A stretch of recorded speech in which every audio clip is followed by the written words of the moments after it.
Bien, buenas tardes con todos. Vamos a dar inicio al curso de Fundamentos y Aplicaciones de la Epidemiología, explorando la salud de las poblaciones. En estas primeras sesiones vamos a estar con la docente, la magíster la doctora Dayan Coniglia Limaya. Ha desarrollado maestría y doctorado en salud pública en la Universidad Estatal Paulista, UNED, en la Facultad de Medicina Humana en Sao Paulo, Brasil. Y la última clase estará a cargo del docente, del doctor Jofer Andrés Amame Ramírez. ¿Listo? Adelante, Jan. Ya puedes comenzar. Gracias, Daniel. Bueno, buenas tardes, buenas noches con todos los presentes. Bienvenidos a esta transmisión en vivo del curso de Fundamentos y Aplicaciones de la Epidemiología. El día de hoy abordaremos lo que comprende el módulo 1 y 2, que comenzará con una breve introducción histórica al desarrollo de la epidemiología como ciencia y sus aplicaciones de la perspectiva poblacional para la comprensión del aumento de la frecuencia de las enfermedades o eventos de salud. Si existe alguna duda, alguna pregunta, pueden dejarlo en el chat y las responderé al finalizar la sesión. Eh, Veamos aquí. Muy bien, entonces vamos sin dilatar más el tiempo, vamos a comenzar con la introducción en el concepto de epidemiología, su historia y las aplicaciones. Quiero comenzar entonces por una breve mirada al pasado, específicamente en los años de 1918 a 1919, donde ocurrió una grave pandemia que fue la llamada gripe española. Esta fue una de las pandemias más mortíferas, si no la más mortífera de la historia. Alrededor de 500 millones de personas en todo el mundo resultaron infectadas. Eso representaba aproximadamente un tercio de la población mundial en ese momento. Y también tenía una tasa de mortalidad elevada, muy elevada. Causaba la muerte de casi unos aproximadamente 20 a 50 millones de personas. Muchas de sus víctimas fueron jóvenes y adultos saludables, eh, que probablemente no estuvieron expuestos a un virus de la influenza durante la niñez, por tanto no contaban con una inmunidad natural y esta epidemia cobró vidas sin importar fronteras geográficas ni de clases sociales. ¿Por qué hago mención a este evento? Porque esta enfermedad, esta pandemia, tuvo un profundo impacto en las sociedades, las economías y en las prácticas de salud pública, que es lo más importante. Entonces, los esfuerzos por comprender, controlar y mitigar el impacto de las enfermedades son los que sientan las bases para el campo de la epidemiología tal como lo conocemos hoy. Entonces, el concepto de epidemiología, ¿qué es epidemiología?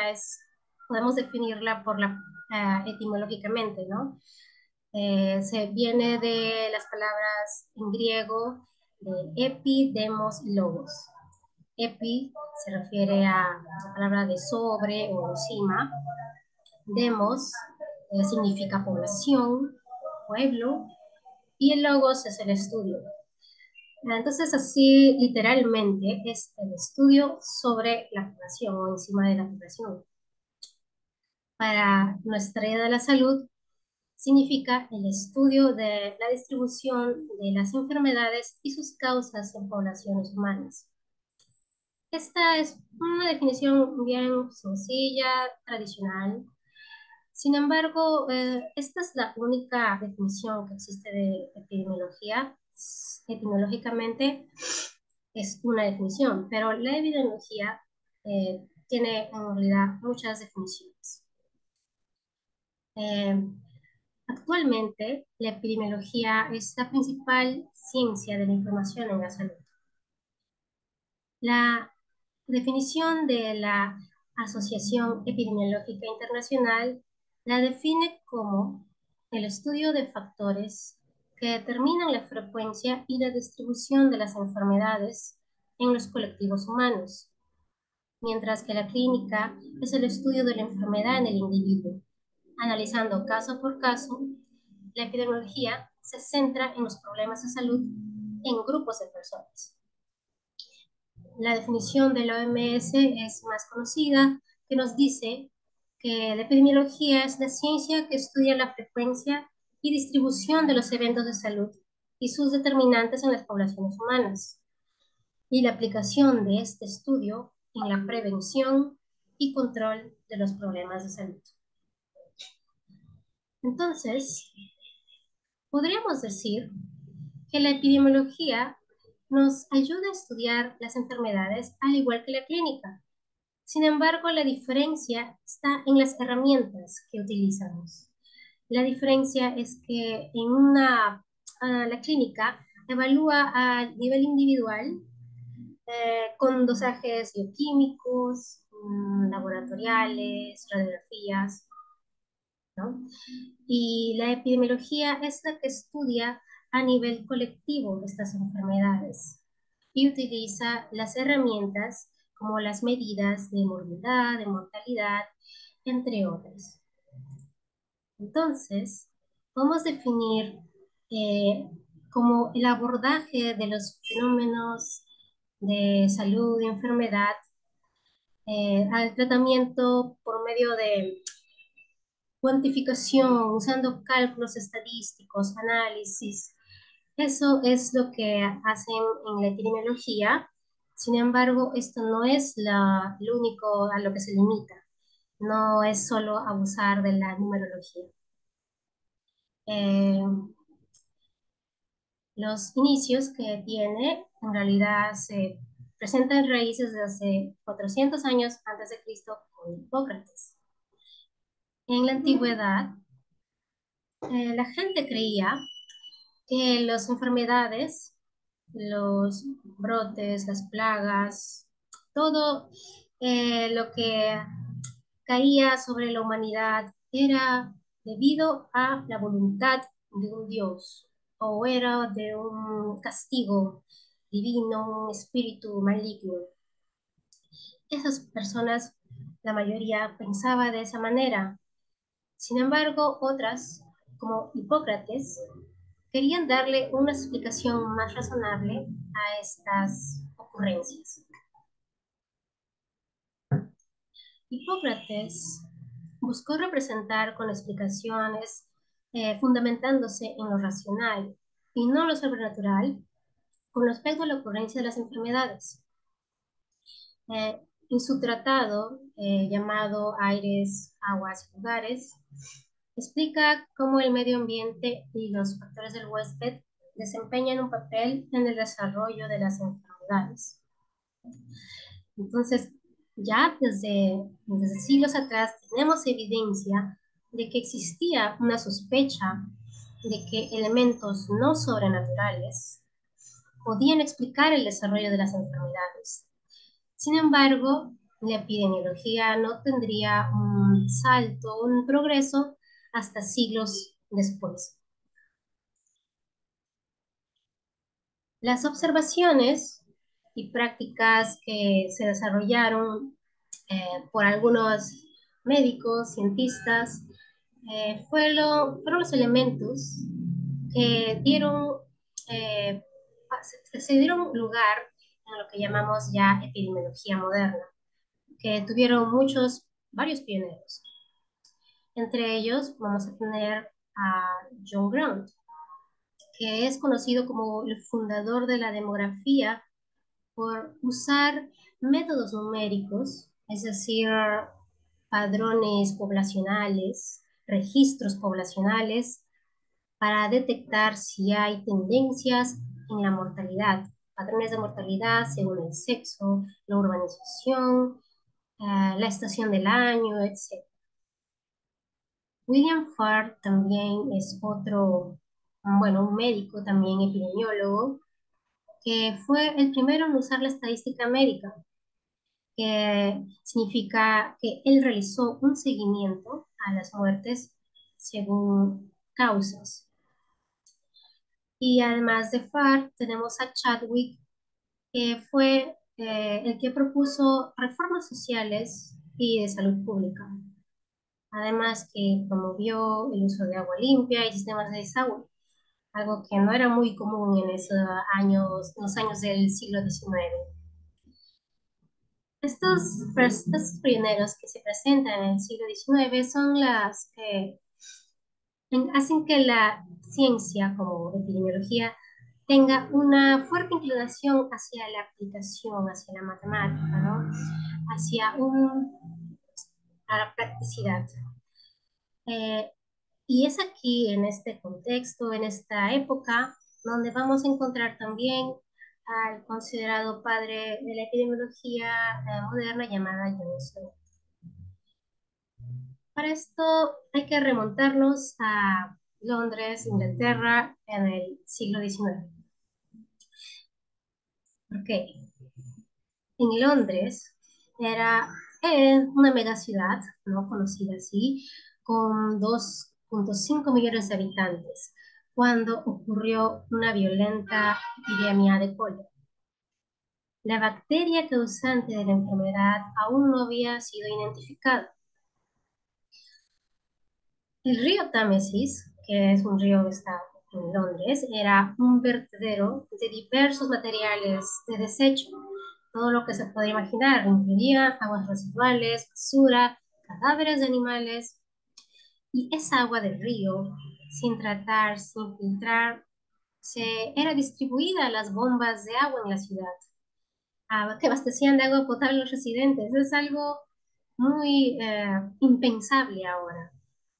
Pero en ese entonces no se pensaba que el agua podía ser una fuente de la enfermedad, ya que en esa época la causa de las enfermedades era atribuida al miasma.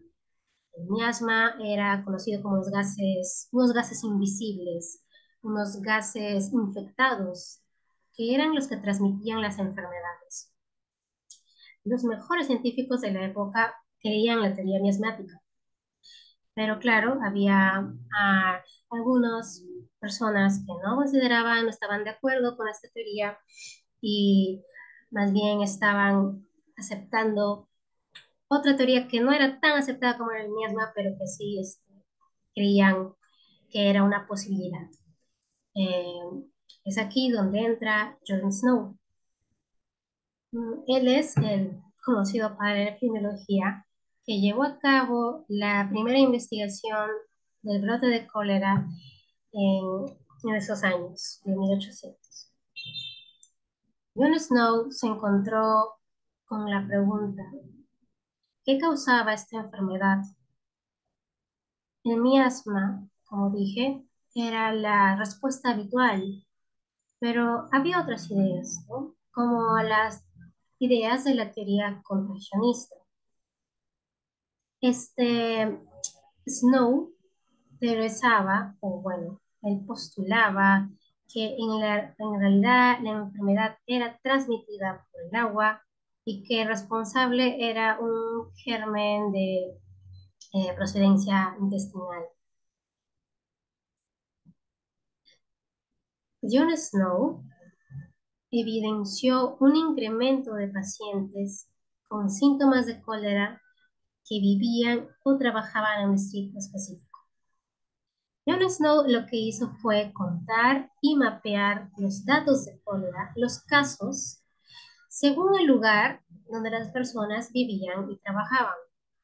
Él observó que varias de estas personas que habitaban en la calle Broad o cerca de esta calle, habían fallecido. Todos ellos, estas personas, habían manifestado síntomas de cólera después de haber colectado agua de una bomba en la calle. ¿Cierto? Entonces, tenemos que en la bomba de la calle Broad, las personas que utilizaban esta bomba para obtener agua tenían tasas mucho más altas de la enfermedad o de mortalidad comparadas con otras personas que usaban agua de otra fuente, de otras bombas localizadas que no estaban ahí. Eh, entonces, como Jon Snow preparó un mapa con las casas afectadas por las muertes de cólera y de quién recibían el agua, es que pudo conseguir una evidencia que él necesitaba. Snow es probablemente la primera persona que contó geográficamente y diseñó un mapa de casos de una enfermedad. Ya con la evidencia, Jon Snow consiguió proponer remover el brazo de la bomba de agua de ese pozo en la calle y así pudo ser, se pudo evidenciar que los casos de cólera comenzaron a disminuir. Esta investigación es importante porque demostró que el agua contaminada era la responsable de la diseminación del cólera y no el miasma. Por tanto, el trabajo de Snow es bien valorado como el inicio de la epidemiología moderna y el estudio de los eventos de la salud en una población. Esta es la fotografía que muestra una réplica de la famosa bomba de agua. Obviamente ya no existe como tal de aquella época, pero aquí se la mantiene una réplica como una conmemoración a Jon Snow y a su contribución, porque como algo simbólico, quitar la manija de la bomba fue una medida de control que más tarde confirmó la hipótesis que Snow defendía. Mm, Muy bien, ya en ese breve repaso histórico vamos a hablar sobre el enfoque epidemiológico. Como ocurre en la mayoría de trabajos científicos o en todos los trabajos científicos, la práctica de la epidemiología se basa en un enfoque sistemático. En términos más simples, ¿qué es lo que hace el epidemiólogo? El epidemiólogo cuenta los casos y los eventos relacionados a la salud, divide el número de casos por el denominador apropiado, que eso es muy importante también, eh, y compara las tasas a lo largo del tiempo, las medidas a lo largo del tiempo para diferentes grupos de personas. El enfoque epidemiológico en realidad abarca métodos cuantitativos como cualitativos, ya que al recopilar y analizar datos de diversas fuentes, los epidemiólogos pueden identificar factores de riesgo, establecer causalidad y desarrollar intervenciones basadas en evidencia. El enfoque epidemiológico es diferente a los objetivos de la epidemiología. Los objetivos de la epidemiología son los que guían el trabajo de los epidemiólogos y nos ayudan a realizar contribuciones significativas a la salud pública. Los objetivos de la epidemiología son varios. Objetivo es, por ejemplo, identificar la etiología o causa de una enfermedad, los factores de riesgo, determinar el alcance de la enfermedad encontrada en la comunidad, o estudiar la historia natural, evaluar tratamientos y proporcionar una base para el desarrollo de políticas públicas relacionadas con el medio ambiente, problemas genéticos, problemas sociales. El objetivo final El objetivo final de la epidemiología es intervenir para reducir la morbilidad y la mortalidad por, por la cual queremos desarrollar una base racional para los programas de prevención. Entonces, eso nos va a brindar los estudios epidemiológicos. Si podemos identificar los factores etiológicos o causales de una enfermedad y reducir la exposición a esos factores, podemos desarrollar una base para los programas de prevención. Muy bien, eso es con respecto al módulo 1 y el módulo 2 ya comenzamos con las medidas de frecuencia, que son la base para entender las medidas de asociación que se verán en la próxima clase. Entonces, vamos a comenzar por conocer las herramientas de la epidemiología, que son estas medidas de frecuencia. Este es un pequeño esquema del análisis en epidemiología. Las medidas de frecuencia, como podemos ver, son una de las tres medidas que obtenemos en un análisis epidemiológico. Las otras dos siendo las medidas de asociación y la significancia estadística, que trataremos más adelante.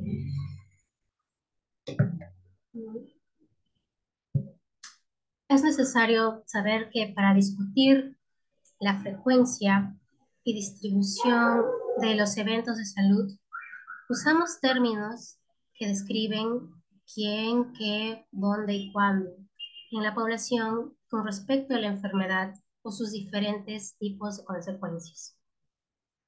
Para esto, tenemos que diferenciar las siguientes mediciones de prevalencia, de incidencia y de tasas y odds, o también llamado chance.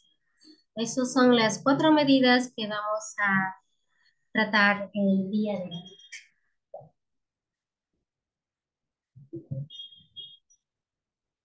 Mm. La prevalencia, que es lo que vamos a comenzar por discutir, es una de las medidas que son más comunes de que hayan escuchado en noticias o haber leído en un diario. Eh, Seguramente hemos oído hablar sobre la diabetes y de cómo hay tanto porcentaje de personas afectadas en el país, o hay tantos, que es una causa de muerte muy importante. Cuando se menciona esta medida, este valor, estamos hablando de un ejemplo de prevalencia. O también de otra enfermedad infecciosa, como la malaria, que bueno, eso se transmite por un mosquito, afecta a los humanos y animales, ¿no? Eh, Cuando hay reportes que nos dicen que hay tantos millones de casos, eh, o que a nivel mundial un 10% de la población es afectada, es una estadística que nos habla de la prevalencia. Entonces, con ese preámbulo vamos a hablar o definir qué es la prevalencia. La prevalencia o proporción de la prevalencia es una proporción de la población que tiene una enfermedad o condición de salud. Aquí en la prevalencia contamos casos que ya existen en un periodo de tiempo específico. Aquí un vaso de agua, vamos a hacer una analogía para entender mejor lo que es la prevalencia. Vamos a imaginemos un vaso con agua. Cada gota que podemos colocar en el vaso va a representar un caso de una enfermedad, y la capacidad de este vaso representa la población total en riesgo de sufrir esta enfermedad. Entonces, si miramos este vaso en un momento específico, la cantidad de gotas o de casos existentes en este vaso, dividido por el número total de las gotas que puede contener, es lo que sería la prevalencia.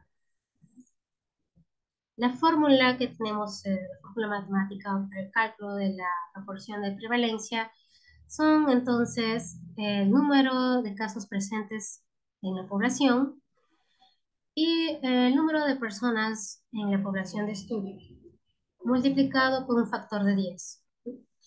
No coloco 100 porque o sea, la prevalencia sí puede multiplicarse por 100 y expresarse en un porcentaje, pero también puedes multiplicarlo por 1000 o 10.000 dependiendo de la frecuencia de la enfermedad. Por ejemplo, en una enfermedad que es común, como un resfriado, ahí la prevalencia puede multiplicarse por 100 sin ningún problema. Pero en cambio, cuando eh, estás evaluando la prevalencia de una enfermedad que es muy rara, que hay casos escasos como anemia aplásica, entonces puedes multiplicar por 100.000 e incluso algunos pueden multiplicar por 1.000.000. Va a depender entonces de lo que busquemos expresar. Entonces vamos a entender aquí a calcular la prevalencia con un ejemplo. En junio del 2010, en cierta comunidad se realizó una encuesta de salud para determinar la prevalencia de la diabetes. De una población total de 10.000 residentes, se descubrió que 500 personas tenían diabetes. Entonces, mirando la fórmula de la prevalencia, ah, sabemos que se calcula con el número de individuos con esta condición sobre la población de estudio, el total de la población de estudio. Y esta vez lo vamos a aplicar por 100. Entonces acá es un cálculo muy sencillo. Colocamos los 500 personas que tienen diabetes entre 10.000, que es el total, la población total de los residentes de esta comunidad, y obtenemos un valor del 5%. Entonces, el 5% de la población ha sido diagnosticada con diabetes en el momento dado, en el momento de la encuesta. Es así de simple, pero hay que tener en cuenta un detalle: la población de estudio. Este es algo que algunos podemos pasar por alto. Eh, Creo que no hay ninguna dificultad en entender, en contar los casos, que eso es lo que va en el numerador, ¿cierto? La prevalencia son el número de casos sobre la población de estudio. El número de casos es sencillo, contamos las personas con la enfermedad o con el evento de salud, ¿no? Pero el denominador es el número total de personas en la población de estudio. Ah, para todas estas medidas de aparición de enfermedades, es fundamental pensar quién debería estar en el denominador, quién es la población de estudio. Cuando nosotros buscamos que el denominador represente a las personas que podrían tener la enfermedad o evento de salud. Por ejemplo, si quiero calcular la prevalencia del asma en niños en una comunidad, el denominador, la población de estudio, estaría formada por niños de la comunidad, no por toda la comunidad. Los niños que están susceptibles a desarrollar el asma. Ahora, pensemos cuál es la población que estaría en el denominador si queremos calcular la prevalencia de cáncer de mama en una comunidad. No vamos a utilizar a toda la comunidad, vamos a utilizar el número de mujeres que corren el riesgo de desarrollar un cáncer de mama. O al revés, si quiero evaluar la prevalencia de un cáncer de próstata, No vamos a incluir a la población femenina, porque aquí la población de estudio estaría definida en hombres, en los hombres dentro de un intervalo etario donde pueden desarrollar esta enfermedad. Entonces, hay que detenernos un poco bien antes de calcular la prevalencia, darnos un tiempito para ver quiénes son las personas, el número de personas que vamos a colocar en el denominador como nuestra población de estudio.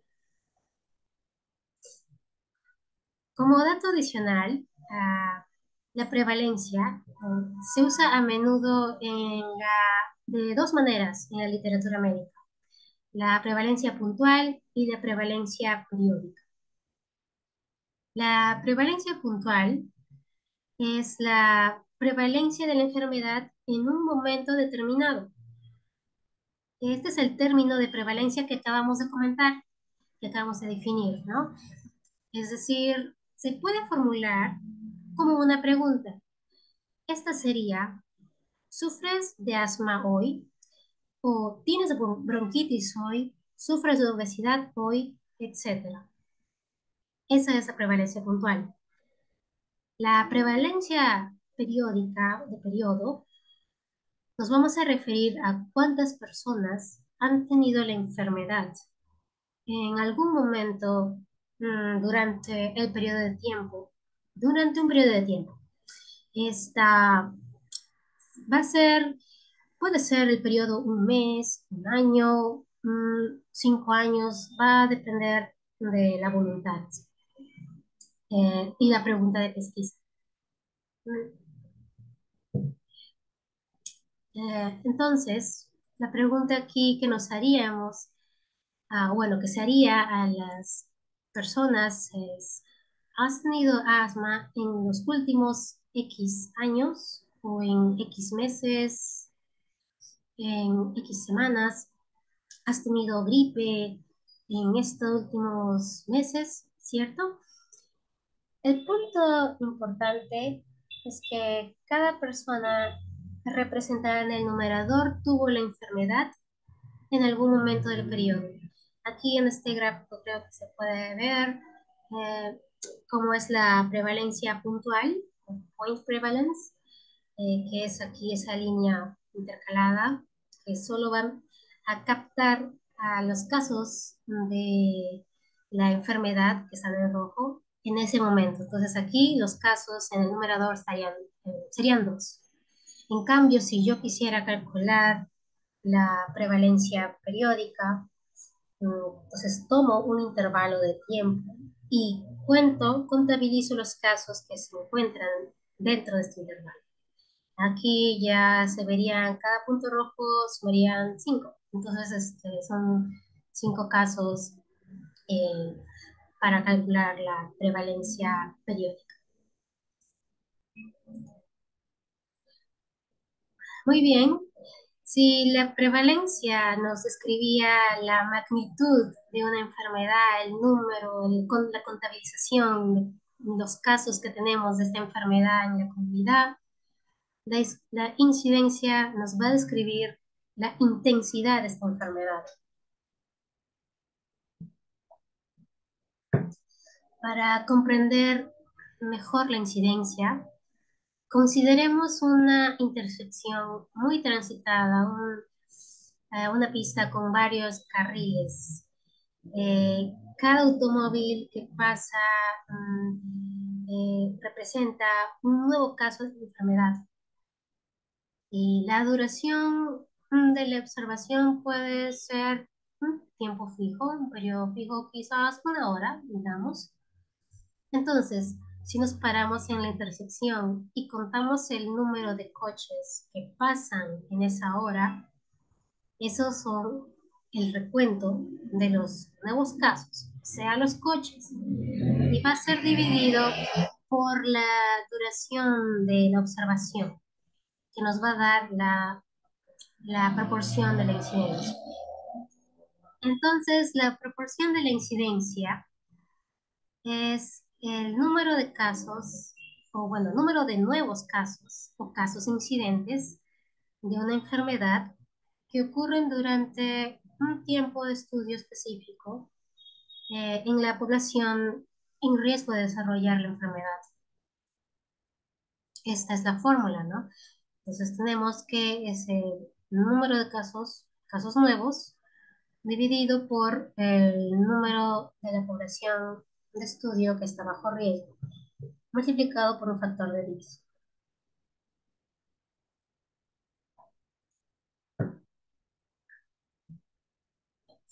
Un elemento crítico para definir la tasa, perdón, la proporción de la incidencia son los nuevos casos de la enfermedad en la población, que son sumados a los casos externos. Es decir, la incidencia no solo se trata de los casos nuevos que aparezcan en tu población, sino que también los casos que son inmigrados, que aparecen de personas que se mudan a la localidad o de gente que está presente en ese tiempo cuando antes no estaba ahí.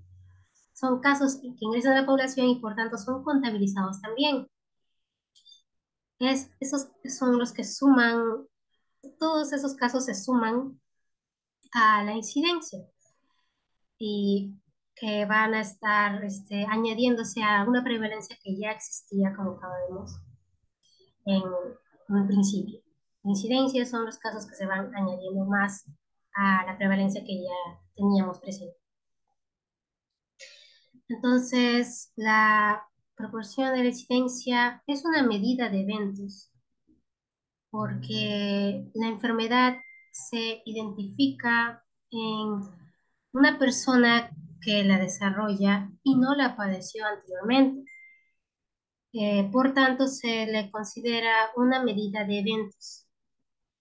Eh, y como es una medida que nos refleja, nos transmite que una persona saludable o no enferma cambia a un estado de enfermo o de enfermedad, esta medida de proporción de la incidencia es una medida de riesgo, también se conoce así como riesgo.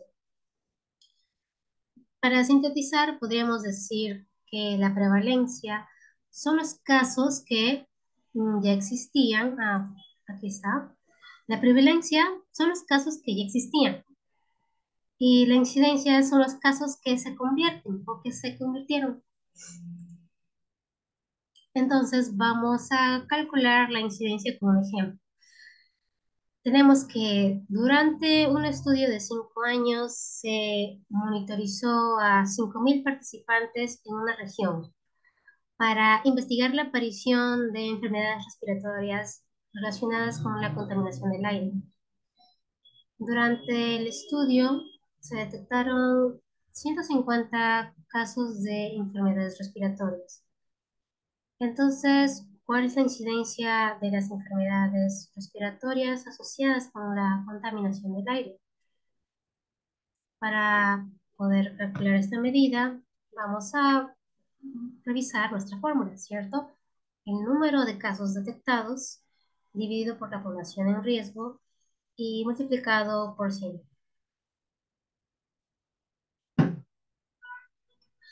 Entonces, aquí, como ya contabilizamos que se detectaron 150 casos de enfermedades, los tenemos aquí 150 sobre los 5.000 participantes que fueron monitorizados, lo que nos da un valor de 3%.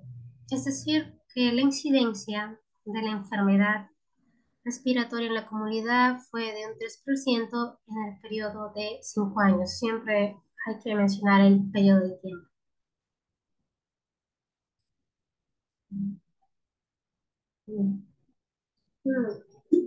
¿Cuál es la dinámica que existe entre la prevalencia y la incidencia? Porque están relacionados, ¿no? Eh, Anteriormente habíamos dicho que la prevalencia se traducía en la magnitud de la enfermedad en una población y la incidencia como la intensidad con la que los casos nuevos surgen en la población. Pero prevalencia e incidencia como están relacionadas por una dinámica particular. La prevalencia, como podemos ver aquí la bañera, resulta del equilibrio de la tasa de la incidencia, de la proporción de la incidencia, ¿no? Y de la velocidad de deserción. ¿Qué es la velocidad de deserción? Son los casos que salen de la población, ya sea porque la persona se recuperó o porque lamentablemente falleció, también porque emigró o etcétera. Entonces, son los casos que salen de la población aquí. Entonces, vamos a tener que, si la incidencia es igual a la velocidad de deserción, la prevalencia se va a mantener igual, va a ser constante. En cambio, si la incidencia es menor a la velocidad de deserción, la prevalencia va a disminuir. Y al revés sería que, en cambio, si la incidencia es mayor, o sea, más casos se añaden a la bañera, más casos, y la velocidad de absorción no tiene esa capacidad, es inferior a la incidencia, eso va a hacer que la prevalencia aumente. Entonces, la prevalencia va a tener valores altos. Solo para mencionar que la prevalencia y la incidencia están muy relacionadas entre sí. Y es una relación que siempre hay que recordar. Muy bien, ahora vamos a ver las tasas, la tercera medida de frecuencia. Una tasa es una medida pues, que cuantifica también la frecuencia de las enfermedades, ¿no? Como la incidencia, cuantifica las nuevas apariciones del evento. Sin embargo, va a haber una diferencia en que, a diferencia de la proporción de incidencia no es similar porque el denominador no va a ser fijo. O sea, la tasa va a tener una naturaleza dinámica, va a representar más fielmente a la población a lo largo del tiempo. Ahora vamos a ver por qué. La tasa calcula e incluye la cantidad de tiempo de observación que cada individuo del grupo contribuyó al estudio. Entonces, cuando hablemos de tasas, implícitamente vamos a hablar de tasas de incidencia. Es casi similar a una proporción de la incidencia, ¿no? Tiene un numerador y un denominador de la incidencia. Sin embargo, aquí vamos a usar el tiempo. Entonces, es el tiempo total de la persona que cada persona aportó al estudio. Vamos a explicar aquí un poquito mejor. Eh, entonces, para calcular las tasas, se siguen los pasos. Uno, identificamos y definimos la población de estudio. Dos, vamos a determinar el número de casos nuevos de la enfermedad o evento de salud. Y tres, vamos a establecer el denominador, que es el número de personas tiempo en riesgo. Esa es la fórmula de aquí. La tasa, que es tasa de incidencia, es el número de casos nuevos dividido por el número de personas tiempo. Esto es lo que vamos a definir. ¿Qué es la persona tiempo? La persona tiempo es la suma de los tiempos individuales en que cada persona permanece en riesgo de desarrollar una enfermedad o resultado de salud bajo estudio. El tiempo que se calcula pueden ser en años, minutos, horas, meses. En realidad, los años son los más usados, comúnmente usados, pero puede ser eh, también usado otras medidas como estas, ¿no? En este gráfico que se puede ver aquí, tenemos un total de 5 personas, ¿no? 5 personas que son seguidas desde el año 2000 al 2004. Entonces, aquí la persona uno ha sido contabilizada el año 2000, 2001, 2002, 2003. Entonces, 2004 también. Entonces hay 4 años, 5 años en los que la persona contribuyó al estudio. La persona 4, en realidad solo contribuyó 2 años o un poco menos, ya que tiene acá de 2001 al 2002. Entonces, la persona 5 también tiene unos 3 años en contribución. Entonces, la persona tiempo que va a estar en el denominador va a sumar todo el tiempo, todos los años que cada persona contribuyó en el estudio. ¿Por qué es así que se utiliza la tasa? Tiene ventajas. Las tasas son flexibles y más exactas porque captan la realidad de tener una población dinámica y cambiante. Eh, en una población, como sabemos, hay nacimientos, hay muertes, migraciones. La población no es estática. Por tanto, la tasa tiene la ventaja de representar una medida más próxima a la realidad. Sería una medida preferida, sin embargo, la desventaja es que puede ser muy costosa y difícil de colectar.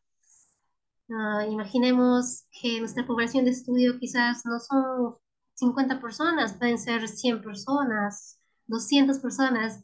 Entonces, vamos a tener que darle seguimiento a tantas personas. Necesitamos recursos para realizar ese trabajo, ¿no? Entonces, por esa razón es un poco difícil obtener una tasa porque requiere ese trabajo, ¿no? De hacer seguimiento a las personas y ver cuánto contribuyó cada una de estas. Ahora veamos con un ejemplo cómo calculamos la tasa de efectos secundarios a medicamentos.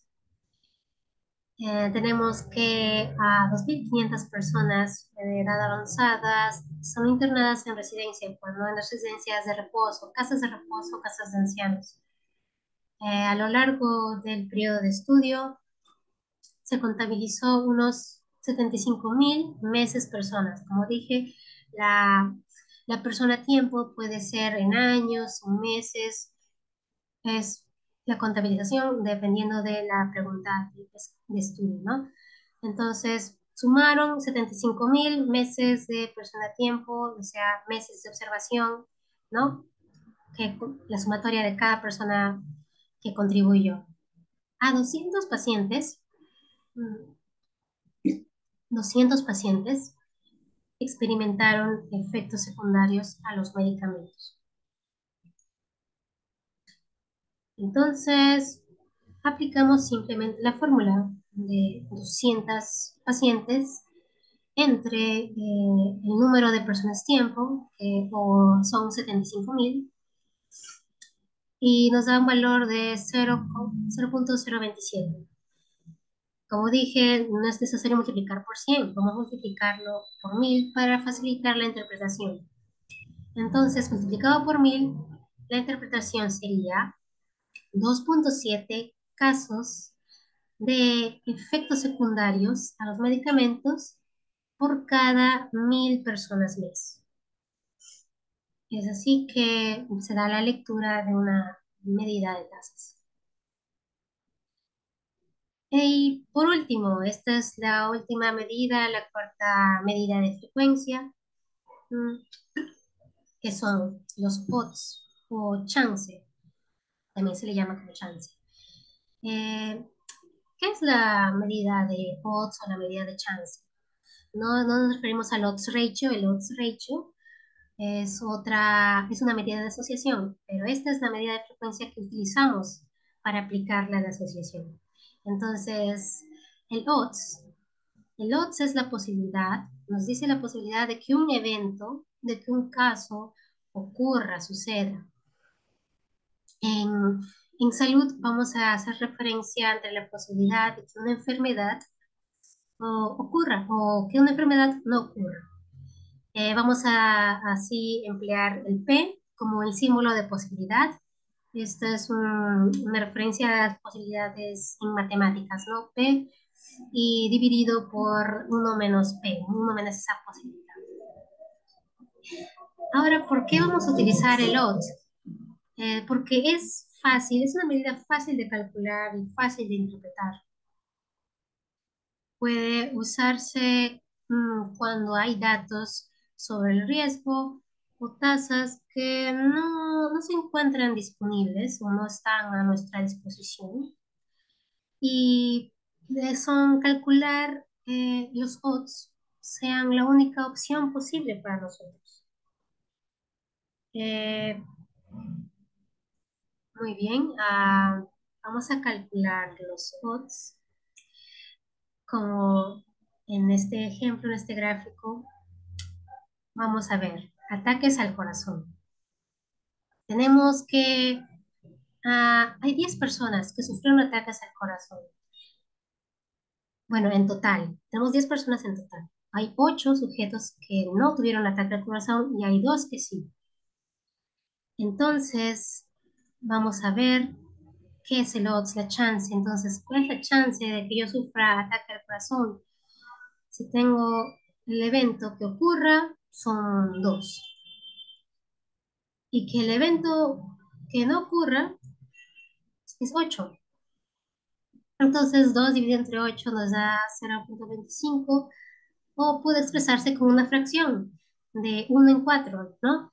Entonces, el odds o la chance de sufrir un ataque al corazón es de 1 en 4. Así de sencillo, sencillo, ¿no? Probemos con otro ejemplo. Tenemos un paciente con un riesgo de desarrollar diabetes de 5%.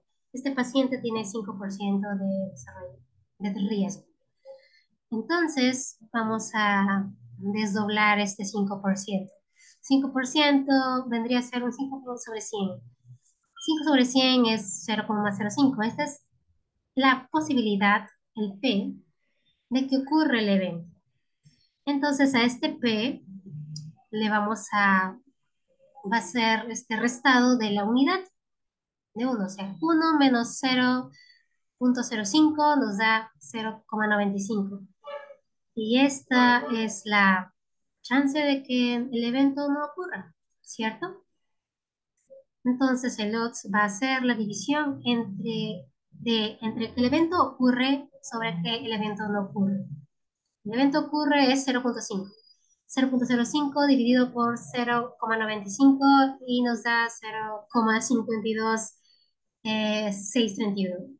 Es un valor más difícil de entender, por tanto vamos a simplificarlo para entenderlo mejor.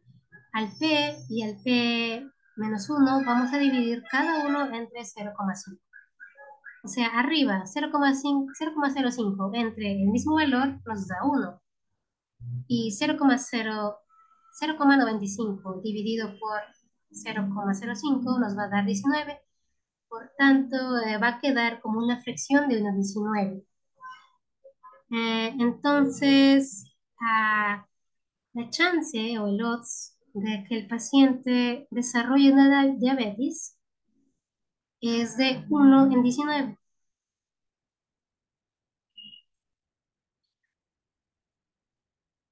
Finalmente, la chance o el odds no debe confundirse con la probabilidad. Como ya mencioné, la probabilidad es riesgo. Entonces, vamos a pensar en el odds como en la posibilidad de que obtengas un 6 al tirar los dados, ¿no? Y esto es diferente a la probabilidad de que, por ejemplo, seas asaltado al salir del trabajo, asaltado al salir de tu casa de estudios, ¿no? Aquí la probabilidad, el numerador está contenido en el denominador. En cambio, en el odds no es así. En el odds, el numerador no se contiene en el denominador. Por tanto, eh, el odds representa, repito, representa la posibilidad de que ocurra un evento y sobre la posibilidad de que no ocurra. No mide directamente el riesgo. de desarrollar la enfermedad. En cambio, la probabilidad implica riesgo de que ocurra un evento, porque se calcula dividiendo el número de casos de resultados favorables sobre el número total de resultados posibles, bueno, del número total de la población, que es el denominador. Entonces hay que recordar esa diferencia que es importante para las interpretaciones que van a utilizarse en los diferentes diseños de estudio y en diferentes contextos también. Ah, muy bien, creo que eso sería todo por la clase de hoy. Es una clase muy corta, muy breve, ya que solo abarcamos las medidas de frecuencia. La próxima clase ya serían más pesadas, ya que estaríamos abordando las llamadas medidas de asociación. Las- Estas son más, un poco más complejas de revisar, pero vamos a hacerlo en conjunto y, por supuesto, hay que recordar las medidas de frecuencia, cómo son hechas, porque las medidas de frecuencia son las que eh, van a ser usadas para calcular estas medidas de asociación. Entonces, vamos a continuar el día de mañana. Eh, entonces, si hay alguna consulta o pregunta sobre esta clase, podemos revisarlo. Si todo está claro, entonces vamos a continuar mañana y ya en la próxima sesión ya estaremos abordando el siguiente tema de este seminario. Bueno, muchas gracias con todos.